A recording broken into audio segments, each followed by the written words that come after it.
Hello and welcome to Marketing Room 101, the podcast where I invite marketers to join me for a good old rant, and I give them the chance to banish one thing from the industry forever. I'm your host, Ben Norman, Strategy Director at Principles Agency in Leeds, and in this episode I'm joined by another guest from across the pond, Elena Jasper. Elena is the CMO of Marketing Architects, an agency in Minneapolis that claims to be so done with the way TV advertising's always been done. And from the conversations I've had with her, and from listening to the podcast she co-hosts, the Marketing Architects podcast, I don't think that is in any way a hollow threat. Elena does seem to have a more modern view of and approach to TV, and I think that comes through in this conversation. She wants to move beyond the outdated tropes around traditional versus digital, brand versus performance, short versus long, and instead show that TV can be placed in the centre of modern media plans, and that it can be as measurable and as accountable as any other channel. So if you're trying to decide where to place your media budget this year, I think it's well worth a listen. Here's my conversation with Elena Jasper.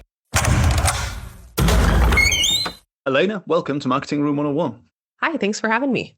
Thank you for coming in. So, before we get to it, could you please tell our listeners what it's like in here in Marketing Room 101? Happy to. So it's not looking pretty. It looks like every sort of blue B2B brand you've ever seen. Nothing distinct about it. In this nightmare room, marketing's only being looked at for immediate short-term results. We're focused on the bottom of the funnel. We target our exact ideal customer. No offline channel like TV is anywhere in sight, and we're not really looking for any long-term benefits to our brands. That's the room I'm imagining. I'll say the other room I was considering being trapped in was one just full of sort of flowers and colors and hearts, a room labeled the Make It Pretty department where marketing has just no connection to driving revenue. We're just running social. So those are the two rooms I was debating. I'm not sure which one is worse. I think the first one, but both kind of nightmare scenarios. The second one still sounds at least like you could have fun in there, right, even if it wasn't very useful. Some days that might be nice to be in that Make It Pretty department. The first room that you've described sounds terrifying, and it sounds quite intense, and it also sounds almost a little bit Wolf of Wall Street. It's like it's just phones going off, focus on end results, just about numbers. And yeah, I think the little touch of the whole room being blue, because it's B2B, it has to be blue. Yes, it has to be blue. Fun. And I say that as a blue B2B brand, but hey, it's a different shade of blue. So hey, can't judge it too much. Yeah, if you looked at a Pantone book, there would be the colour in there that is B2B brand blue, right? Exactly. So you are the third podcast host to join me in Marketing Room 101. I sort of have to admit, I get a little bit nervous sometimes about these episodes because it feels a little bit like I'm cooking a meal for a chef. It feels like just the pressure raises a little bit, especially with a podcast as well put together and well established as yours. I think, hundreds of episodes where, it makes mine feel very, very small. But I do also love it because I find that you guys tend to be the most prepared guests and you tend to know what goes on behind the scenes. So it's always kind of a joy to interview. But would you mind telling me and our guests a little bit about Marketing Architects, both the business and the podcast? And then also, how do you feel when you go from being the host to being the guest of a show? Yeah, of course. So yes, I'm Chief Marketing Officer at Marketing Architects. We are based in the United States and we specialize in TV advertising. We actually started as a radio agency almost 30 years ago. So we've been around for quite a while and eventually added television and then transitioned our whole offering to TV only. What's different about us is we created a platform called All-Inclusive TV. So when our clients work with us, they only pay for media. We cover everything else. That gives us a nice relationship with our clients where we have some skin in the game. And we also built a lot of our own technology. We built our own DSP. And yeah, I love television advertising. And the way I got into actually doing a podcast, as you mentioned, is our agency has been solely focused on TV. And over the years, we started to notice that TV advertising was having these more long-term impacts for our clients. We actually started off as being insanely direct response, performance focused. At one point, we owned the most 1-800 numbers behind AT&T in the United States. So we were really into how do we make the phone ring? But as we got into television, we started to notice these things were happening. And that's when we read the long and the short of it. And we started becoming interested in marketing effectiveness. I became very personally interested in it. And that caused us to pursue starting a podcast. And I'll say, I much prefer to be a host than a guest. I like more like asking other people questions and learning about others. But you shouldn't be nervous about having podcast hosts on, because I understand how the recording process works. And honestly, if our show was a live show, people would look at us very differently. We have a lot of editing that goes into 100%. I could never do it live. There's so much. It's a whole different scale. Yeah. So what I like about your podcast is you kind of have this dual format, right? You have the core episodes and then you have these. And so tell us a bit about the nerd alerts, because I find those particularly interesting. Yeah, of course. So the podcast started, the main format was just how do we advance marketing effectiveness in the United States? So we talked about broad topics and we have guests on, and that's sort of the core episode. But then I was thinking about how many times I come across these research papers and I spend a lot of time with them because that's what I need for the podcast. And a normal kind of marketer does not have time in their day to go through and read marketing research, but there's so much amazing research out there that we're just not aware of. So we do these weekly episodes. They're very short where I read some sort of research paper, a study, and then I cover it in sort of plain English on the show, because a lot of these studies are also very academic and frankly hard to understand. So me and my co-host, we go through and we try to interpret them in more of a conversational language. And I've learned a lot by doing that. And my hope is that it helps highlight some of the research and then also give marketers more research-driven evidence to take into their role, because I think marketing is definitely an art and a science. And I don't think you should completely rely on science and data and research to prove what you're doing in marketing, because part of it's an art. But I found that a lot of marketers, especially in the United States, they really lean on evidence from digital platforms, short-term marketing results, not as much research. And there actually is a lot of research of what works in marketing, things like reach over targeting, how to think about long-term marketing, the assets your brand should show in your commercials. I mean, there's so much that has been researched where you see brands consistently making the same mistake. So my hope is by bringing forward some of this research, we can kind of put to bed certain debates and help marketers just be more justified in what they do. Because I think marketing is a tremendous contributor to a business's growth. And it pains me when I see marketing teams that are either stuck in that make it pretty department where they're not seen as any sort of a revenue driver, or they're only valued for their short-term immediate results. I think there's so much more marketing can do to grow a business in the long term. And so that's something I'm personally passionate about, because that's the most fun. When you see a marketer who adopted this and whose business has adopted this and now they're growing, that's the best outcome that I'd like to see. So I want to come back to this in a moment, because I want to pick up on something that you just saying there. But interestingly, going back to what you were saying about direct response TV, and what I find quite interesting is the amount of times I now see conversations playing out as TV as a brand building medium, as opposed to digital, which is a collection of performance media. And I just find it quite interesting that you're saying there that you were owners of the most 1-800 numbers. Your business is founded on direct response TV. So, it just goes to show how that rhetoric's moved on over the years towards TV being seen as this brand building platform. But for so long, if you wanted to sell something right now, you ran a direct response TV campaign. So I don't know how we got to this point where TV's brand building, TV doesn't do activation, or TV doesn't do performance, whereas digital has to be performance. We seem to put everything into these little pockets. Yeah, it's odd. And I'd say the belief systems sort of vary according to who you're talking to, because there are a lot of marketers I'll talk to who only see TV as a brand building channel. And that's a misconception, because TV also can and should drive an immediate response. It can do both. And we've found actually that you can drive performance and build your brand from the same commercial. You don't need like a separate sales activation commercial. And then your branded spots, you can do both. But there's also some marketers who do only hold TV accountable for the immediate results. So I'd say there's still people in both camps. And the magical thing about TV is that it can do both. And I think if you're not using it for both, you're doing a disservice to your brand, because it's capable of both things and you should hold it accountable for both. Yeah, I agree entirely. So to come back to what we were talking about, where you sort of outlining where the nerd alerts came from and where a lot of the podcast came from, which is this idea of there's so much research out there, and just using that research to dig a little bit deeper and to see how we can apply that and see what's useful and what's not, perhaps. And I do think that from what I've listened to, you have an incredible knack for taking the debates, the topics, or the accepted beliefs in our industry, and then almost picking them apart and then putting them back together in a way that helps people look beyond just a headline, which unfortunately does seem to be how a lot of research is interpreted these days. What I'd like to know is, what do you think are perhaps the most commonly misunderstood beliefs or topics in the marketing world right now from the evidence and the research that you've found? Yeah, thank you. I try to. I'd say I get called out pretty quickly if I don't try to have that lens. So I try my best, and sometimes I fail, but I definitely learn along the way. So I appreciate that. Yeah, I love this question. Common myths. One thing that I encounter over and over again is this belief that we can and should target down to an exact customer. And I think there's a couple misconceptions around that. One is around this topic of reach, and reach being seen as waste, which is not correct. And just all these topics have like many misconceptions within them. One within reach would be this thought of I can sell to just one exact person, but there's actually so many decision makers involved in a process, and how we buy is so different. And then there's also a misconception around just believing I can target an exact person. And you'll see, especially in a channel like television, it's actually really, really hard to target an individual because we have families, we have friends, we watch TV in different places. And even a lot of digital targeting is not as accurate as we might think.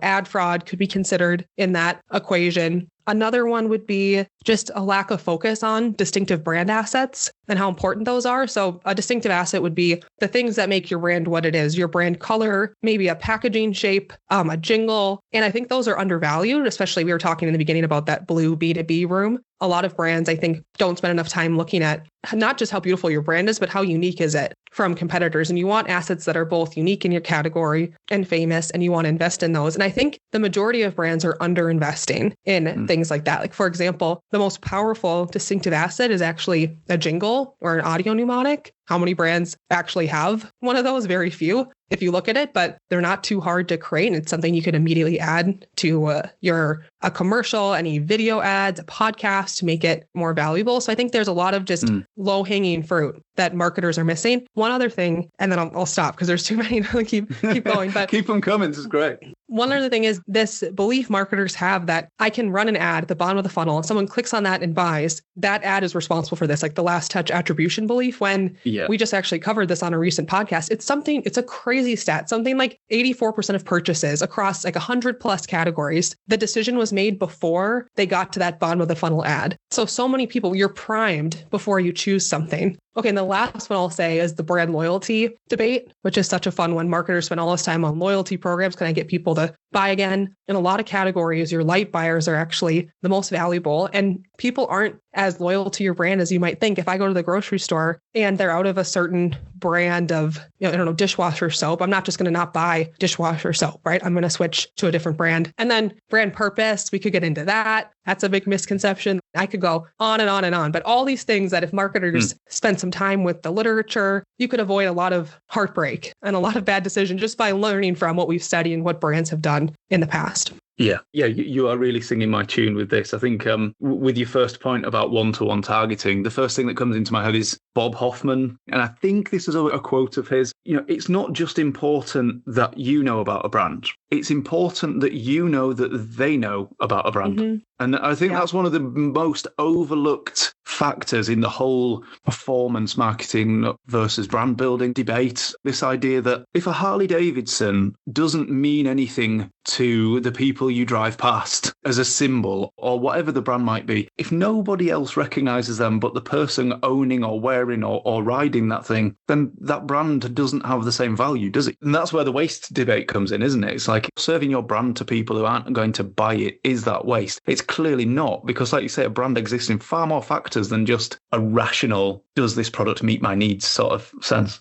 Yeah, agreed. And that also comes down to this debate we talk to people a lot about, which is the idea that everything works at zero. Not only does it not make sense to only target one person, it becomes so expensive as well. I think brands, a lot of the times you could look and see, all right, I'm paying this much to target one person. If I reduce some of my targeting parameters, I targeted a larger group, it's actually cheaper to reach that one person, and I'm having this positive spill. So sometimes you can just make a math argument. But yes, I love that point for Bob Hoffman. It's one of my favorite market effectiveness principles, which is cultural imprinting, and that there is value. If somebody sees your advertisement and they know that others saw it, that increases the value in their mind, because now you're thinking subconsciously, all right, if I buy this Aloe Yoga sweatshirt, other people know the brand. They're going to know that I'm associated with the brand. So you're right. There is just this inherent value in buying a billboard, a spot on television. When you see a digital ad, our brains know that that's one-to-one. We know that we're the only ones seeing something like that. Even I think influencers can be valuable in that way. Like, we're such tribal social creatures, even if we don't think about it deliberately. deliberately, but if your marketing doesn't have any of those channels, you're definitely missing out on value. But again, it's the type of value that you can't necessarily prove it in the moment. So I think that's where if you're trapped in that nightmare room where you're only being credited for those immediate impacts, I really think that's a tough place for a marketer. I actually don't blame the marketers as much as I blame CEOs and people setting the KPIs for the business. Because what I've learned just also doing the podcast, when I first started this, I used to think, man, why don't marketers want to learn? Why don't they want to do this stuff? And they do. Like most marketers didn't get into marketing to do a one-to-one digital banner ad.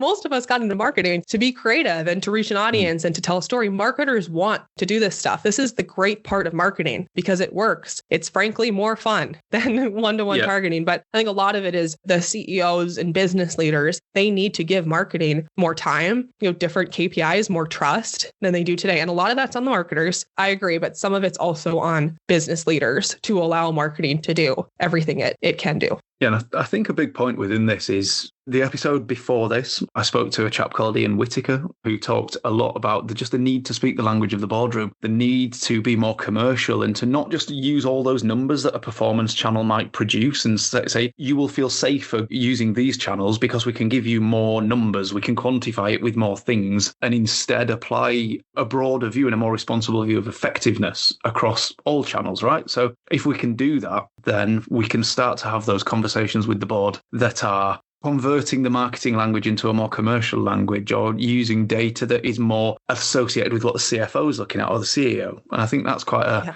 an important bridge that needs to be built. And what I like about what you talk about on your podcast is a lot of the research that you find helps to build that bridge. Yeah, that's a really good point. CEOs and CFOs, they want nothing more than to grow their businesses. So you're right. I think if marketers can speak in their language and position what they're doing as a way to grow the business, CEOs are looking for that all the time. But you're right. It's showing up and talking in their language. And I think having the bravery too, as a marketer, to take accountability for some of those larger business effects and to do your research and understand. This is how I think adding a channel like television, investing in different brand assets, spending more on certain media. This is how I think it's going to impact the bottom line of the business. You're right. That totally changes the conversation. Okay, so Elena, you are here in Marketing Room 101 because you would like to banish something from the marketing world forever. Can you please tell me now what you would like to banish? Yeah, now I will say in our agency, we have used these terms before. And part of the reason we use them is because it's just an easier way to talk about marketing. So what I would like to banish is not necessarily the words performance and brand, but the performance versus brand debate, because I just think it's old, it's tired. Both performance and brand are important. You can't have one without the other. And some of my favorite research from 2025 came from WARC, and they released a report called The Multiplier Effect, and they've quantified the value of both brand and performance together. And the truth is they have a multiplier effect on one another. So you are better off investing in both performance channels and brand channels. They both matter. Again, I don't mind if you call something performance and something brand, but the truth behind that is also the fact that like TV, what would you call TV? Brand performance or something? It does both. A lot of channels do both. A lot of digital channels build your brand too. Those aren't solely for performance. So trying to put channels into different buckets doesn't make a lot of sense. And I think that you can look at trying to balance your brand and performance spend. You can do that type of analysis, I think is valuable. But the debate is just kind of silly. And I think we should move on from that. Yeah, I love this. I've kept my own personal list of things that I would like to banish from Marketing Room 101 for a very long time, and very high on that list is the idea of brand versus performance, or the idea of digital versus traditional, which is as annoying for me. And it feels like we lose the end user in all of this. We lose the audience in this debate, don't we? Any random member of an audience, they're never going to say, I only pay attention to performance media, or brand building doesn't work on me, or I don't use traditional channels. It's just a nonsense debate, isn't it? And I sort of don't know why this debate is still ongoing. I don't know. Why do you think it's not gone away? And what do you think needs to happen to put this to bed? Yeah, I think one thing might be that I feel like performance was almost invented as a way to try to give marketing more credibility. If you're a marketer that just walks in and talks about brand, like performance just feels better. It's like, yeah, it's going to perform. So that, I don't know, feels feels better to me. So some of it, I think, is just in jargon. And I think a lot of times people, even outside of marketing, almost make fun of marketing for building brands and the way that we talk about it. So I think some of it was a really smart rebrand by digital platforms. Yeah, I think they're responsible for a lot of this. And so, yeah, I don't know. I think you're right. A lot of it probably comes from people who are selling different things. But if you're a marketer, you need to advocate for your own brand and figure out a mix that makes sense for you. So I definitely don't think we need new terms because I'm sick of new terms. I think brand and performance are fine, but just seeing them as how do they work together? I think it makes it really difficult for a marketer if your brand and performance teams are separate. Well, that still happens a lot. I'm not sure if that happens in the UK, but that's very common at companies in the United States is they have whole separate teams, departments. Sometimes they don't even talk to each other. That makes it harder too. So anytime that this division takes place, I just don't think it's beneficial. So the more we can just bring marketing together under one roof, I think that helps bridge the divide. What would you say to people who believe that this is different between B2B and B2C? Because you can see that there are many B2B marketers out there that are really focused on, you talked about last click attribution earlier, who maybe don't have the budgets to be going out and going really big on TV. Do you think the problem is different between B2B and B2C, or do you think it's the same thing? I don't really. I think at the highest level, B2B, we're selling to people, just like B2C is. In fact, as an agency, we buy the most B2B linear TV media. Some of our best clients are B2B brands, and they are using national television on a huge scale. And it's working incredibly well for them because they are selling to people. Sometimes I think that B2C marketing is actually more important for B2B brands because with a B2B purchase, it's typically more emotional than B2C. So that type of advertising, I think, actually matters a lot more. And the best B2B brands, the biggest companies, they do have massive marketing budgets. So no, I understand that sometimes you are selling a very specific product to a very specific customer and you have language that no one else can understand. And then I think we could have a different conversation about that. But I still think even those people who are buying your product and service, they are still humans making an emotional buying decision. So yeah, I think that's overdone a bit. And I've also found it's so funny in B2B, I posted about this once and the post didn't do well, but I still think it was a good point, which is B2B marketers have started to talk about demand creation. And that sounds a lot like brand building. Like I feel like they've made words in B2B to sort of get back to just normal marketing, but they've sort of rebranded it in a way that B2B marketers like. I don't know. It's funny to see that sort of movement within B2B marketing because I'm thinking this feels like just normal marketing that maybe these brands haven't done in the past. But so no, I think that debate too is a little bit silly. Yeah, I would agree. And I think there's an aspect of, like you say, when you go into work, you're still a human. But I suppose if we unpick what that actually means, it means our brains work in the same way. And we can't escape the power of the subconscious and how impacted we are by emotion or by distinctive assets that stick in the mind. And, it's not even a conscious decision to be rational or not, is it? Our brains can't change the way they work. And I can't remember the exact number, and I might be misquoting here, but I think Salesforce put something out that said around 80% of B2B appointment decisions come from the original consideration list. So if you're not on that list, it doesn't matter how much last click or targeting in the consideration phase you want to do, you've only at best got a 20% chance of success. So no, I love that finding about how most purchases are made before they even start searching. And that's why I also don't buy that B2B brands only need bottom of the funnel digital marketing, because that doesn't make any sense. If most people have something in mind beforehand, you're going to need to find a way to reach them. And there is no way you're going to be able to predict when someone is randomly going to be learning about your product and service. So that's when I start to come back to broad reach, always on marketing, as much as you can afford it, is generally the best practice. And then can you add emotion? Can you add distinctive assets? There's way more we could talk about there. But yeah, this belief that I can reach someone exactly when they're going to think of my product and service and be ready to buy it. There is still value to those bottom of the funnel channels. So when they are ready to search, when they are looking for you, you're there. So those are still so important. And we've actually had customers who've turned on TV advertising and their digital performance funnel was not ready. And it really hurt their business because you have to be able to capture these people that come back later to look for you. So it's not that it's not important. It's that if you're thinking that your marketing results are all due to that, that's what I have an issue with, not with using the channels in general. Yeah. So if we say that this brand versus performance debate is banished, how would you suggest that a brand approaches utilizing the two if they feel like they can't afford to utilize the two? Let's say, for example, they're putting all their eggs in the brand basket. Or let's say, on the other hand, you've got another brand that is entirely focused on performance and cannot free up that budget to invest in the longer term. How do you think is the best way to approach that beyond Binet and Field talking about a 60-40 split? How do you do that in a more nuanced way for your own brand? Yeah, that's funny because I was going to recommend read the long and the short of it first because they walk through how 60/40 is more of a best practice or it's more generalized. What I would do is there is data and research. You could even talk to ChatGPT. I would find out what is the exact split for my category because B2B is actually usually more kind of on the sales side. So that's how I would start is I would start from research and what's the general mix for my category. Then I would look at the marketing I'm doing. Then I wouldn't just separate things based on channel because we know channels can do both things, but I would look and try to see based on what I'm spending today, where do I think I'm at? It doesn't need to be exact. And then I would look at that and I would ask myself, how can we have more of a balance or get closer? And then how are we going to test it? You could follow it from there. But I would start with the research and what's recommended. And I think that could also help you make a good case for it. If you could go to the board, you can go to the CEO and you can say, research shows that we are over-invested in performance. We need to invest more in brand. Here's how we could do that. So that is where I would start with it. Yeah, I think that's a great recommendation. And I think I would,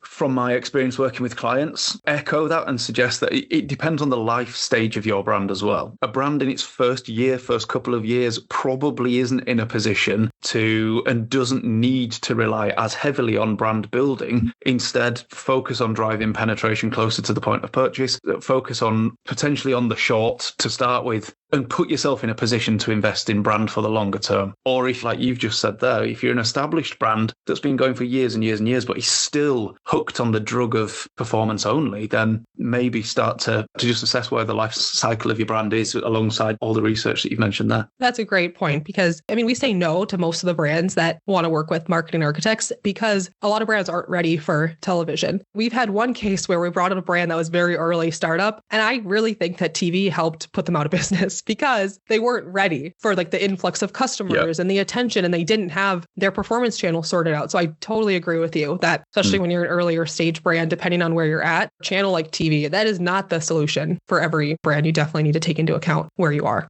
Okay, so I'm going to banish the performance versus brand debate. That's great. Done and dusted now. How does that make you feel? That's great. Feel great about it. So, thank you. I think there will be a lot of people thanking you. Now, while you're here, is there anything that you would like to bring back and restore to the marketing world? Yeah, I think there are two things. I hate to say two, but one was just marketing best practices and values before we thought we could target our exact customer. I think that, digital platforms like Meta and Google have just been incredible for businesses and brands and small businesses. It's been wonderful, but I do think it's changed our expectation of exactly how we can reach someone and the value of broad reach. And so I wish we could bring back some of that thinking before reach became sort of a dirty word for a lot of marketers. And then my other one is similar. I wish we could go back to when marketers and brands had a little bit more fun. I think now everyone's worried about being canceled. What are people going to think? That's why it can feel safer to do these targeted digital ads too. Putting your brand out there on a big stage like national television is risky, and creating a commercial that isn't completely bland and down the middle for your category can be risky. Someone should be upset about your marketing, for my personal opinion. If nobody's upset, then I don't think you've pushed it far enough. You should be creating marketing that's fun and different. And I think that before we had this sort of social media culture, it was easier to do that. But what's interesting is we had Professor Tyler Millfield on the podcast a little while ago, and he was talking about brand purpose and why he's done a study on this. And he found that when brands are being quote unquote canceled, they take a stance when they have a campaign and people are upset about it, the best thing you can do is nothing. That's actually the best response. Do not reply. They tested this, because if you respond and if you retract what you've done, then you're going to have people on both sides be angry at you. Well, why did you say it in the first place? Or why are you not standing by it? And so, that's a good thing for marketers, though. If you're going to do something bold, just stick to it and be confident in it. And so, I think both of those things, kind of the value of reach and then a little bit more fun, would be nice to bring back. I love the point you made right at the end there, where marketers get so afraid of the public response, and you realize the public response, like with anything on social media, right? Whether it is marketing related or whether it's just anything in life, the response is coming from such a small percentage of people, isn't it? That it's not representative, but it can feel like a cacophony of noise when it's happening. Is that not the approach that American Eagle took with the Sydney Sweeney issues? Like you say, when you talk about brand purpose, you get wrapped up in all these debates and all this fear around the backlash, but then you realize most people hadn't even seen the campaign or noticed the campaign. Never mind being up in arms. You would have thought from the response that people were out in the street burning their jeans. No. And if you look at their business results, the campaign was very successful. Yeah, they did exactly what they should, is they just stuck to it and stuck to their strategy. And I think it's gonna it's going to pay off for them. So yeah, they're definitely an example of a brand that I think responded to that in the right way. Yeah, no, I really like that. Just the whole point about having fun. I don't think there are many people who came into the marketing world to not have fun, right? I don't know about you, but when I pursued a career in this in the first place, it's because I used to love watching ads on TV. I used to love flicking through a magazine and seeing the ads, or I used to love newspaper headlines and the puns and the creativity that was surrounded it. Yeah. And I think the thing I like the most about it is the fact that actually what works better is typically something emotional or creative or kind of out there. I like that there's that reward. And I also like that this isn't rocket science. Like, we're not in an industry where you're operating on someone. Like, we can make mistakes sometimes and you can take swings and try new things, of course, all within the guidelines of your brand. But I like that about marketing because I like to try new things. I don't like to stick to the same thing for too long. I like to pivot, and marketing lets me do that. And there's always more to learn too. Now we have AI. I mean, marketing's ever changing, and I like that as well. I've heard you talking about AI, and you're one of the only people that's talked about the positivity of AI and the excitement of AI. What I do like is you talk about it in a way where let's be excited. Yes, let's not be ridiculous, and let's not throw the baby out with the bathwater, but let's be excited about what we can do with this new technology. Is that your viewpoint and your general approach towards AI? Oh, yeah, totally. I mean, my personal experience, and I'd be curious how many marketers really have this too. I think that a lot of our fear from AI comes from social media. Like, if I think about my day-to-day experience with AI has made my job so much easier. If ChatGPT is down, honestly, I'm not working. It's like not worth it for me to work without ChatGPT. And we're a TV agency creating commercials, and our creative team, they've been playing with AI for years now. And we have this new offering called Shootless Creative. I mean, we are producing commercials without ever having to do a shoot. More and more people are able to be creative. We're able to do more with our brands. I mean, I just think it's been so fun. If I had a concern about AI, to be honest, right now, it's more about SEO and how are we going to optimize for AEO. But that too is just like a new thing to figure out and a new challenge. But no, overall, I mean, my personal experience has been positive. And I would ask marketers too, if you really thought about it, have I had a really negative experience with AI or compared to the positives, or is that more of what people have been saying? Because we were just talking about that, how one bad comment, a couple of people being angry, it can make it feel like that's the whole perspective. But if you think about your day-to-day experience as a marketer, I think that there are huge opportunities with AI to make our jobs even better. Yeah, no, I agree. I think if I had one concern, I would say it is that we could lose the skills and experience to maintain the same level of craft creatively if we are moving towards entirely AI produced content. But I don't think that's necessarily an issue with the way that the ad is produced. From my perspective anyway, I'm sure a producer would argue differently, but I think it's more that we need to make sure we've still got the human brains and the human creativity in the driving seat, and that AI is the passenger, AI is the co-pilot. 100%. I mean, people are even more important. Like, all of our commercials we produce for clients, there is no world where just AI is taking and running with everything. Our actually chief creative officer, he sort of branded his department as creative engineering, and he has creative engineers. And it's actually, I think, giving people more power, because now someone who traditionally was just a writer, and that was when their job was done, now they can use AI to help them create storyboards and help them start to produce the commercials. But I agree with you, definitely human-led AI is where we're having the most success. I suppose there's a theme with all of this, whether it's research and whether it's data, whether it's AI. It's, as individuals, we all need to make sure that we are experts in what we're doing, that we are driving, that we are imagining the people at the end point that we're actually trying to speak to and connect with, and that we are the thread, right? We can use all these different tools and we can be on the side of technology and on this side of where the world's advancing, but without losing the humanity within it. Agreed. So I am going to bring back a belief in reach is maybe what we'll describe that as. So We're going to believe in reach. We're going to get rid of this idea that A, we can serve ads to an audience of one. B, that it's effective to do so. And C, that anybody actually wants to be served an ad individually targeting them and their needs. Because I don't know about you, but I just think it's a bit creepy sometimes. Right. And hardly ever accurate too, I would say. Yeah, it might be another Bob Hoffman thing, but I think he said that, I think it might have been Meta's targeting at the time of him writing it, had a 50-50 chance of actually getting somebody's gender right in the targeting. I was like, so it's literally and I might be misquoting, I don't want to be sued by Meta, that might not be correct, but there was something along those lines where, allegedly 50-50 was the accuracy level at guessing gender. So we're going to bring back belief in reach, and we're also going to bring back, I'm going to let you have two. We're going to bring back having fun. So before you go, there's just one last question I have, and that is this week's brother's question. Each week, my brother, who doesn't work in the marketing industry, comes up with a question for my guest. And this week, he wanted to ask you, I apologise, it's quite a long one, actually. Elena, I understand you are a really competitive athlete, first riding horses and then with triathlons. Whilst Ben and I have never competed in sport at any impressive level, most of our time spent together is running, hiking or climbing. We found that life's scariest, most challenging moments tend to occur in these times. Like when Ben's boots fell to bits on the summit of a mountain in the Swiss Alps last year, and we had to improvise by cutting up one of our rucksacks and using the material to repair the boots enough to get us back down safely. Oh my gosh. I want to know, what is your biggest WTF moment when you've been competing, and what did you do about it? Oh my goodness. That's a great question. Man, I have so many times when things have gone just horribly wrong and you have to figure out a way to get through it. It always happens, right? Yeah. When you think you've got everything so planned, everything in training, and then, all of a sudden.